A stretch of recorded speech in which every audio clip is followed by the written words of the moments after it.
देखिए, हम सबसे पहले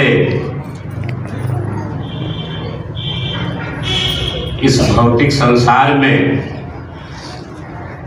सुख तो सब चाहते हैं, सब आनंद चाहते हैं, जीवन में शांति हो। परिवार में लड़ाई झगड़ा हो रहा है तो वहाँ भी शांति हो, ऐसा हमारा मन कहता है। जीवन भी स्वस्थ हो, हमारे परिवार बाल बच्चे भी स्वस्थ रहें, सुखी रहें, खुशहाल रहें। महापुरुषों ये सब की चाहत होती है। और इसके लिए एक बात आई, अभी भाई किशोरी लाल जी ने कहा कि विश्वास और अंधविश्वास। तो कभी कभी हम इस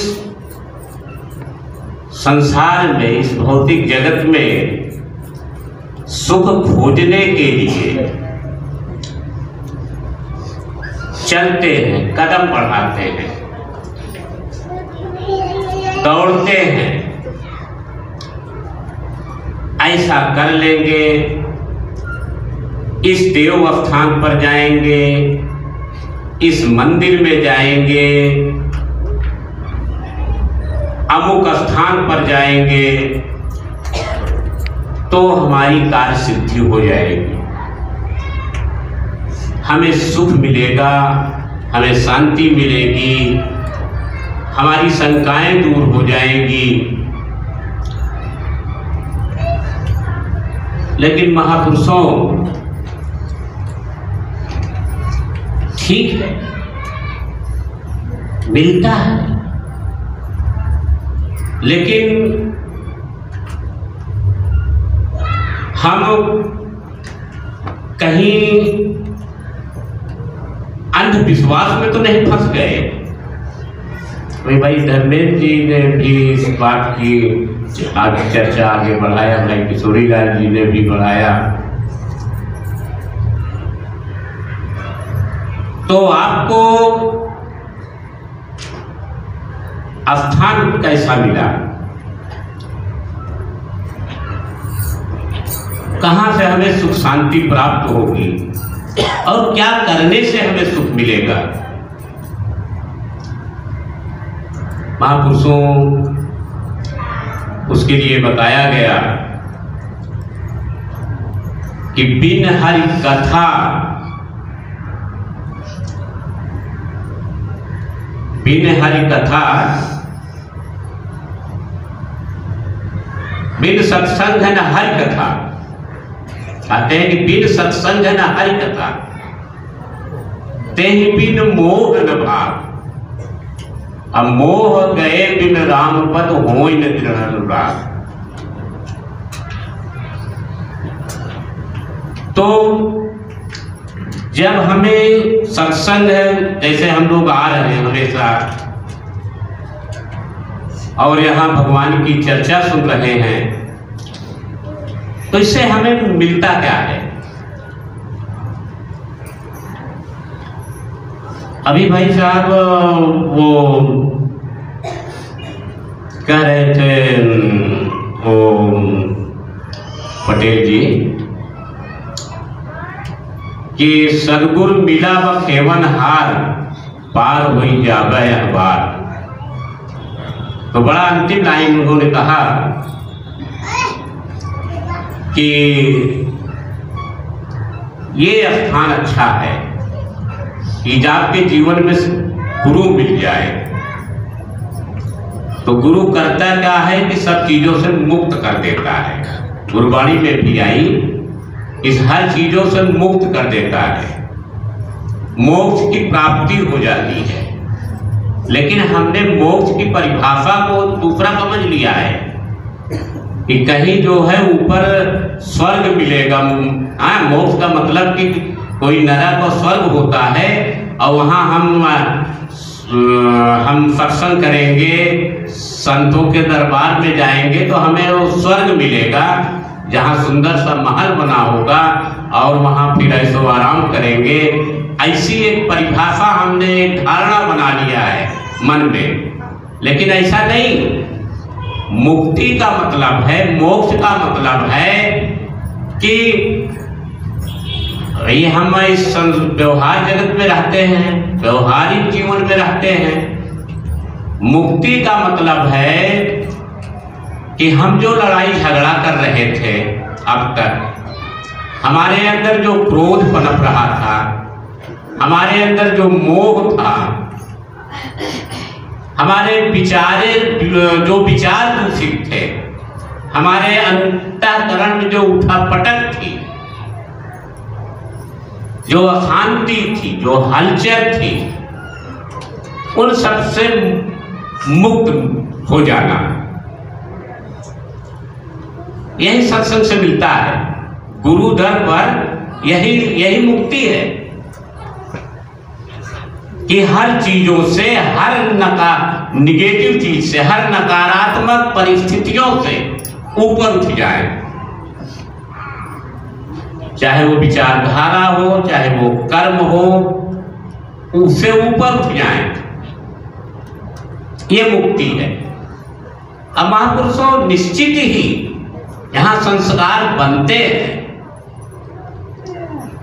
हमारे कैसे भी दूषित संस्कार रहे हो, जैसी भी संगत रही हो, संगत से गुण होता है, संगत से गुण जाए। अगर आपकी संगत अच्छी है तो अच्छा गुण आएगा। सुमत कुमत सबके उड़ रहाई, सुमत और कुमत सबके अंदर रहता है, अंतःकरण में रहता है, बुद्धि में रहता है, सबके चित्त में विराजमान रहता है। गुण भी अवगुण भी, और चित्त को निर्मल, ये सत्संग से ही होता है, संगत से ही होता है। संगत मात्र इतना ही नहीं कि हमारा वो भूत प्रेत चुड़ैल सब दूर हो जाए। ये एक विलक्षण भाव शक्ति मिलती है यहाँ कि बीमारी खुद में खुद दूर हो जाती है, अपने आप विचार बदल जाते हैं।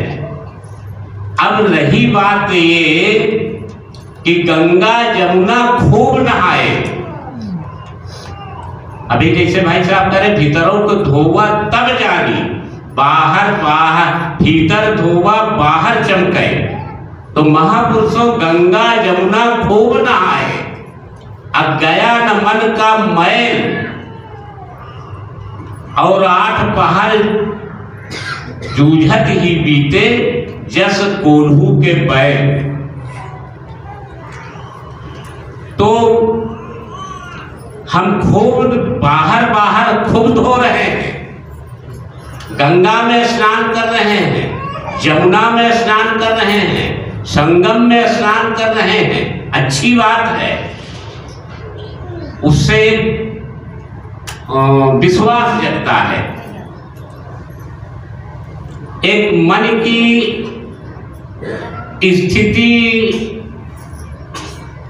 बनती है सकारात्मकता की तरफ। लेकिन ये सब करने के बाद अगर हमारे आचरण में परिवर्तन नहीं हुआ, हमारे वाणी भाषा कर्मों में परिवर्तन नहीं हुआ, चाल चलन में परिवर्तन नहीं हुआ, हमारी मति वैसे के वैसे बनी है जैसे हम संगत के पहले थे, जैसे हम गुरु के पहले थे, तो फिर मतलब क्या? लेकिन नहीं, इससे भी निराश होने की जरूरत नहीं। ये कोई ऐसा नहीं कि इससे हमारी अरे हम तो सत्संग कर रहे हैं लेकिन हमारी क्रोध नहीं जा रहा है, हमारी लड़ाई झगड़ा जो घर में हो रहा है वो नहीं जा रहा है, हमारा भूत नहीं जा रहा है। नहीं, ऐसी बात नहीं, सब जाता है, लड़ाई भी खत्म होती है, भूत भी खत्म होता है, विचार भी जो दूषित है वो सही होता है, हमारे चाल चलन में भी सुधार होता है, क्योंकि बुद्धि खुद निर्मल होने लगती है, चित्त निर्मल होने लगता है, चित्त में जो मिट्टी मैल बैठी हुई है वो साफ होता है। अब ये कहें कि हम तो कुछ कर ही नहीं रहे, आप कर रहे हो ना, आप केवल संगत कर रहे हो ना। अरे इतनी दूर से सैदाबाद हटिया और रानी यानी कहाँ से आ रहे हो, इतना तो कर रहे हैं। यही सरियावत अति कठिनाई, आराम कृपा विनयाई न जाई। अरे कम से कम परमात्मा ने आपको इतना तो प्रेरणा दिया, इतना तो अवसर दिया कि कम से कम यहाँ कटका में पहुंच तो सके, यही बड़ी कृपा है गुरु की। और अब आपको सोचने की जरूरत नहीं है, चिंता करने की भी जरूरत नहीं है, अपने आप शांति आएगी, अपने आप दुख दूर होंगे, अपने आप सुख चरण चूमेगी। बात आती है कि भैया हम थोड़ा से बेपटरी हो गए, 2-4 इतवार गए तो हम थोड़ा से चले गए सिकंदरा या थोड़ा चले गए और जगह, भ्रम। तो ये कई साधे सब सत है, सब साधे सब माताएं बहनें हमारी थोड़ा से ज्यादा विचलित होती है। अरे आपका व्यवहारिक कर्म क्या है, आपका पारिवारिक जिम्मेदारी क्या है, आप अपने माता पिता के प्रति आपकी जिम्मेदारी, आप अपने छोटे छोटे बच्चों के प्रति आपकी क्या जिम्मेदारी है, आपका जिम्मेदारी नाते रिश्तेदारों से क्या जिम्मेदारी है। अरे इस जिम्मेदारी को समझिए, लेकिन जब आप संघर्ष से जुड़े रहोगे, जहां भी पग कदम आपके थोड़ा सा डगमगाने लगेगा ना, गलत जगह पर पड़ेगा ना, इसका ध्यान करना, यहाँ का ध्यान करना, इस कटका सत्संग का ध्यान करना, गुरु का ध्यान करना। अरे परमात्मा तो चलो ठीक है भाई, किशोरीलाल जी कह रहे कोई देखता नहीं, अनुभव करने की बात है महापुरुषों, ये अनुभव करिए, अपने चित्त में बैठाइए। अरे मैं क्या सुना, मैंने वहां संतों से क्या सुना, अरे मैं झूठ क्यों बोलने लगा। याद रखिए महापुरुषों, सांझ बराबर तब नहीं झूठ बराबर पाप, और जाके हृदय सांझ है ताके हृदय आप। अगर आप केवल ये ठान ले कि जो बोलूंगा सत्य बोलूंगा, झूठ नहीं बोलूंगा, जो वो आपके कर्म में उतर जाएगा। जरा से डगमगाहट होगा, जैसे ही ध्यान करेंगे आपके चरण जो है सही स्थान पर पड़ जाएगा, फिसलने से बच जाएंगे, गड्ढों में गिरने से बच जाएंगे। ध्यान रहे, कहां का ध्यान रहे, इस सत्संग का ध्यान रहे, इस गुरु का ध्यान रहे, इस ज्ञान का ध्यान रहे। बाबा जी ने जो ज्ञान दे दिया है महापुरुषों, ये ज्ञान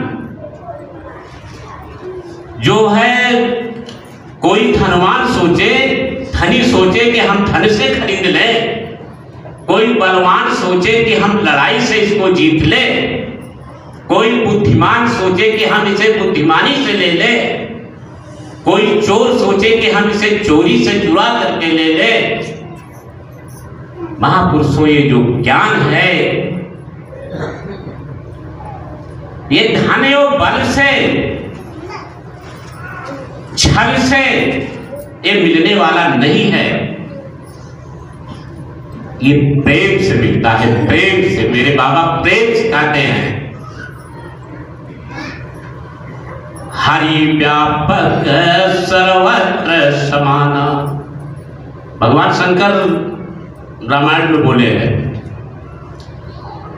देवताओं की सभा में कहा गया है कि हरि व्यापक सर्वत्र समाना, अब प्रेम ते प्रकट होई मैं जाना। तो ये प्रेम से ही संभव है। इसका अनुभव, इस ज्ञान को हासिल करना, इस ज्ञान को बाबा जी का ज्ञान समझ में आ जाए, ये प्रेम से ही संभव है। क्योंकि बाबा जी ने दीपक दिया तेल भर, कौन सा तेल? प्रेम का तेल उस दीपक में भर दिया है। अब बाती गई अघट, ऐसी बाती लगा दिया है जो कभी घटने वाली नहीं है। दीपक दिया तेल भर, बाती गई अघट।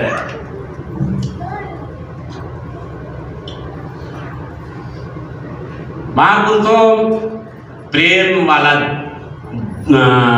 तेल उसमें भर दिया है, इतना प्रेम भर दिया है और ऐसी बाती लगा दिया है, न तो तेल कभी खत्म होता है और न बाती कभी घटती है, हर समय प्रकाशित रहता है।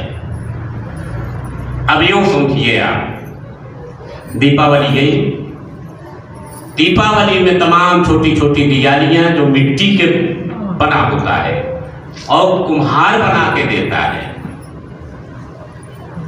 घड़े को कुम्हार बनाता है, अब घड़ा समझिए या दीपक समझिए, बनाता है, उसको लाते हैं घर पर, सफाई करते हैं और फिर सुंदर सी बाती बनाते हैं और प्रेम रूपी उसमें जो है तेल डालते हैं और एक ही माचिस से जब जलाया तो फिर वो प्रकाशित हो जाता है और अगल बगल के अंधेरा दूर हो जाता है। महापुरुषों, तो उसी प्रकार से ये जितने नर नारी, आप सब माताएं बहनें महापुरुष बैठे हैं, ये सब एक मिट्टी के घड़े हैं, ये मिट्टी के दीपक है महापुरुषों। इसमें जो चेतनता है वो हमारा दीपक है, वो हमारा वही वो बाती का जो प्रकाश चल रहा है वही चेतनता है। वही को समझना है कि हम वो जिस चेतन शक्ति के कारण हम चल फिर रहे हैं, जिस चेतन शक्ति के द्वारा हम खा पी रहे हैं, जिस चेतनता के कारण हम किसी से बात कर रहे हैं, जिस चेतनता के कारण हम किसी बात को सुन रहे हैं, जिस चेतनता के कारण हम किसी चीज को देख रहे हैं, इस चेतनता को समझना है, परखना है। ये हर इंसान जो है माँ के गर्भ से पैदा होता है, सबके हाथ पैर हैं, सबके आँख है, सबके कर्मेंद्रियां हैं, सबके ज्ञानेंद्रियां हैं, सब एक ही ढंग से हैं, कोई अलग नहीं है। गुरुवाणी में आया है कि यहाँ जब हम जात पात का भेद देखने लगते हैं, अमुक व्यक्ति अमुक जात का है, अमुक व्यक्ति अमुक जात का है, तो महापुरुषों यही जो है दैत्य की भावना आ जाती है, अदैत्य खत्म हो जाता है, यानी बहुवाद में फंस जाते हैं, एक वाद हमारे दिमाग से निकल जाता है। जो हम यहाँ चरण स्पर्श की जो व्यवस्था बनाई गई है वो हम आपके सूरत शक्लों से आपका चरण स्पर्श नहीं कर रहे हैं, आपकी जात बिरादरी देख करके आपका चरण स्पर्श नहीं कर रहे हैं, आपकी ऊंच नीच देख करके आपका चरण स्पर्श नहीं कर रहे हैं, बल्कि आपके अंदर इस मौजूद चेतन शक्ति का हम नमन कर रहे हैं। आपको कभी इसमें अभिमान नहीं करना कि अरे इतने अमुक व्यक्ति ने तो हमारा चरण स्पर्श कर लिया। महापुरुषों, जिसको ज्ञान हो जाता है, ये ज्ञान से जुड़ जाता है, तो चरण छूने का मतलब है वो समझ जाता है और दूसरी भाषा में आप समझिए कि आपका अभिमान खत्म होता है, आपका अहंकार खत्म होता है। महापुरुषों, जैसे जैसे आप झुकोगे वैसे वैसे आपको कुछ मिलता जाएगा, क्योंकि पानी पीते हैं तो हम झुक कर के पीते हैं, खाना खाते हैं तो हम झुक कर के खाना खाते हैं, किसी से कुछ प्राप्त होता है तो हमें झुक कर के लेना पड़ता है। और व्यवहारिक जगत में आप देखिए, इंसान बड़ा स्वार्थी होता है। जब नौकरी पाने की लालसा होती है, जब किसी से कुछ प्राप्त करने की तमन्ना रखता है, तो वो बड़े प्रेम से हाथ जोड़कर अभिवादन करता है और कभी कभी साष्टांग दंडवत करने का प्रयास करता है। महापुरुषों, अरे उन स्वार्थ से ऊपर उठ करके इस परमपिता परमात्मा को जान करके, इस ज्ञान के राही हो करके आप साष्टांग दंडवत करिए, आप झुकिए, तब जीवन का यथार्थ आनंद मिलेगा।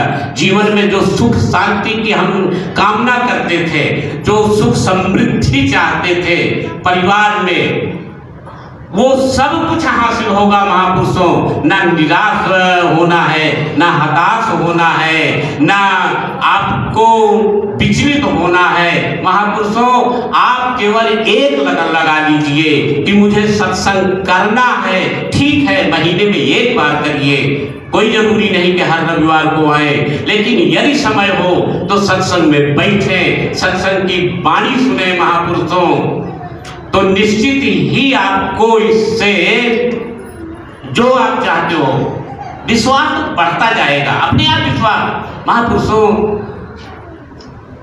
एक छोटी सी कहानी, एक जगह एक कथा हो रही थी, सत्यनारायण जी की कथा। पंडित जी कथा बखान कर रहे थे। एक चोर चोरी की नीयत से निकला अपने घर से, और वो ताक में था कि हम किस घर में चोरी करने के निकले। देखा कि सत्यनारायण जी की कथा हो रही थी, भगवान की कथा हो रही थी। सोचा कि इस कथा में बैठे और अपनी जुआड़ बनाए। वो कथा में आकर के बैठता है। पंडित जी कह रहे हैं कि वृंदावन में भगवान कृष्ण बंसी बजा रहे हैं, कदम की डाल पर बैठे हैं, और पूरे हाथ पैर में उनके ये जो है, यहाँ कंगन है, यहाँ हार है, और ये पूरे गहनों से पहने पड़े हुए हैं। भगवान पूरे गहने सोने चांदी के गहने से लदे हुए हैं। ऐसा जो है वो चोर पंडित जी के मुख से सुन रहा था। तो चोर ने सोचा, ओ पंडित जी, अच्छा बताया आपने बताया। अब ये उसके देखिए मन की फितरत, उसने सोचा कि वृंदावन हम चले, कदम की डाल पर बैठे उस कृष्ण के पास पहुंचे, उसकी सारी गहना को छीन करके, सारे सोने चांदी को छीन करके हम मालो मालो हो जाएंगे। देखिए वृत्ति बदलती है। जिन हरि कथा सुनई नहीं ताना, पवन रंधई भवन समाना। अगर कथा कानों से नहीं सुना तो कहते हैं वो सांप के बिल के बराबर होता है। तो महापुरुषों, अगर आपने कथा सुनी है, जैसे वो चोर सुना, फिर गया वृंदावन खोजते हुए, पहले नहीं, वहां से चला गया पंडित जी के यहाँ, कथा समाप्त हुई, प्रसाद बटा, फिर वो चोर उठा, पंडित जी के घर का पता पूछा, पंडित जी के घर गया। जैसे भैया धर्मेश जी अभी बात कर रहे थे, अब कोई महापुरुष सोचे कि इनका घर कहाँ है, ये तो बड़ी अच्छी बात बताते हैं, चलो इनसे मिला जाए तो कुछ मिलेगा, कुछ बात सुनने को मिलेगी। आपकी तो सोच अच्छी है कि कुछ पाएंगे, वैसे वो चोर सोचा कि कुछ वहां चल करके हमें मिलना है। पंडित जी के पास गए, रात हो रही थी, पंडित जी सोने की तैयारी कर रहे थे। आवाज देते हैं, पंडिताइन बोलती हैं, फिर चोर बताता है कि पंडित जी से हमें मिलना है। पंडित जी आए, कहे आपने कल कथा सुनाई थी उस गांव में ना, क्या कह रहे थे, चल के उस पता को बताइए, कहाँ वो वृंदावन है और कृष्ण कन्हैया कहाँ सोने चांदी के गहना पहने हुए थे। आपको बताना पड़ेगा। तो पंडित जी ने कहा, अरे वो तो हम झूठी मूठी कथा बता रहे थे। महापुरुषों, झूठ ही सही, झूठ सच में बदल जाता है। आप विश्वास करके देखिए, आप यकीन करके देखिए, आ करके देखिए, संतों के वाणी सुन करके देखिए, चमत्कार होता है। महावीर को चमत्कार कहते हैं, लेकिन चमत्कार में फंसना नहीं है। जीवन की दिशा बदलती है, जीवन की दशा सुधरती है। चोर पंडित जी को लेके चल गया। पंडित जी बेबस हुए, लिवा के गए, पहुंचे वृंदावन में, कदम के पेड़ के नीचे पहुंचे, इधर उधर देख रहे हैं। भगवान ने सोचा, चोर के मन में विश्वास है, अगर आज ये दर्शन नहीं करेगा तो कल का विश्वास नहीं करेगा, और ये जगह जगह गाएगा कि यहाँ कटका में कुछ मिलता ही नहीं। हमने तो बहुत बार गए, सत्संग किए, कुछ नहीं मिला। मेरी बीमारी वैसे की वैसे, मेरी भूत प्रेत वैसे की वैसे। ये है, आज भी है। वो चाहे दुखरंपाल हो, वो चाहे कोई भी हो, दुविधा में दो गए माया मिली न राम। तो महापुरुषों, वो गया, चोर को विश्वास था कि पंडित जी जो कह रहे हैं वो सच कह रहे हैं। वहां जाते हैं, भगवान ने सोचा कि आज तो ये भक्त, क्योंकि भगवान भक्त के बस में होते हैं, और जा करके भगवान कदम के डाल पर बैठ करके सोने चांदी चमचमाते हुए गहनों के साथ वहां बैठ जाते हैं। चोर ने देखा, पंडित जी अपना जी चुरा करके वहां से पीछे हट करके भाग निकलते हैं, लेकिन चोर को दिखाई देता है, भगवान का दर्शन होता है, सोने चांदी के गहनों को चमचमाते हुए उसके आंखों में पड़ती है, और वो जा करके कहता है, जैसे ही हाथ लगाता है तो भगवान बोले, संत बोले, अरे इस तो सोने चांदी के चक्कर में पड़े हो, ये तो मेरे पास भंडार भरा है। भंडार भरा है, चल के दिखाओ। चलो, भगवान उठते हैं, दिखाते हैं, एक दरवाजा खोलते हैं, एक जगह ले जाते हैं, दरवाजा खोलते हैं, और इसमें देखो।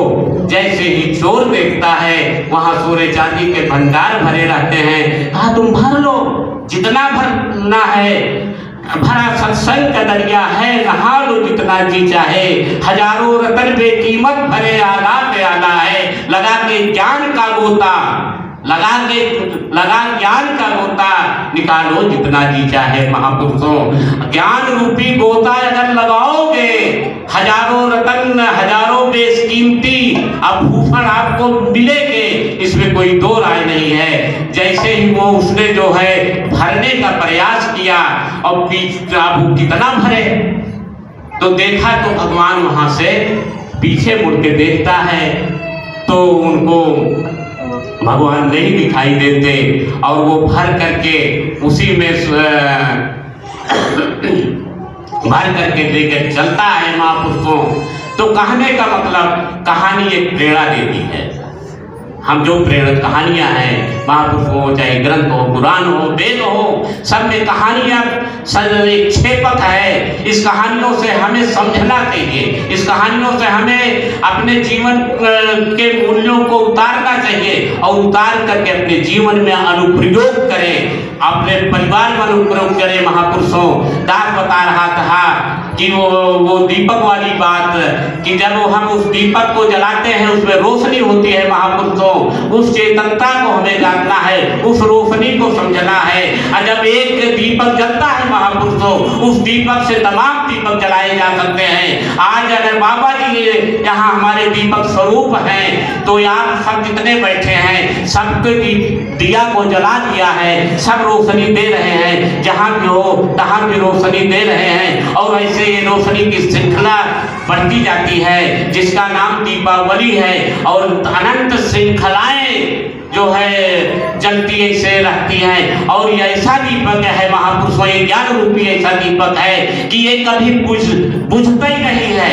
हमेशा जलता रहता है। एक बार बाबा जी जला दिए ना तो हमेशा जलता रहता है। और जब भी अंधेरा आपके जीवन में लगे तब भी उस रोशनी को याद करिए, उस रोशनी में आ जाइए, सारी चीजें आपको साफ साफ दिखाई देने लगेगा महापुरुषों। आइए, समय ज्यादा हो रहा है महापुरुषों, निचोड़ ये कहना चाहता है, जो भी बीमारी हो, जो भी आपको परेशानी हो, चाहे वो भूत प्रेत समस्या हो, अगर बीमारी शारीरिक है डॉक्टर के पास जाइए, अगर बीमार शारीरिक नहीं है मानसिक है तो आप अध्यात्म में आइए। यहाँ आप संतों के वाणी सुनिए, टूटी फूटी भाषा में सुनिए, केवल जबरदस्ती बैठिए महापुरुषों, क्योंकि भक्ति में बड़ी आलस आती है। आपको आने से तमाम ऐसे राक्षस रोकने को तैयार रहते हैं, आपको आने नहीं देते। कोई हमारा सगा रिश्तेदार टपक पड़ता है, कोई सगा संबंधी ऐसे आ जाता है महापुरुषों, आने में बड़ी दिक्कत होती है। शरियावत कठिनाई आ गए, धन्य है, और बस यही कृपा है कि आ गए तो फिर कहूँगा, नर हो न निराश करो मन को, अपने मन को कभी निराश मत करिए। आप नर हो, आप नारायण के श्रेणी में आ सकते हो, इसमें कोई दो राय नहीं है। तो आपको नारायण बनना है, इस चेतनता को समझिए, इस चेतन शक्ति को समझिए, आप नारायण तुल्य हो। बोलिए सद्गुरु भगवान, बोलिए सद्गुरु भगवान की जय।